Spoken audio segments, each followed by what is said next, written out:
We're going to talk about how to prevent an infection and what to do if you actually get an infection.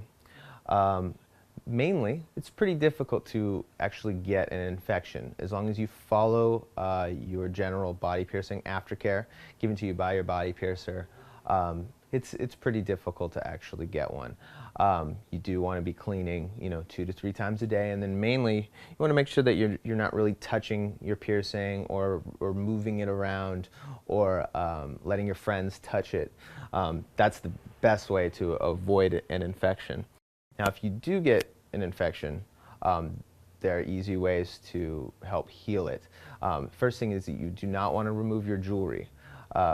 Removing the jewelry prevents you from treating your infection topically. So what you want to do is simply just up your sea salt soaks to 3 to 4 times a day with really, really warm water, and doing it for about 5 to 10 minutes each time.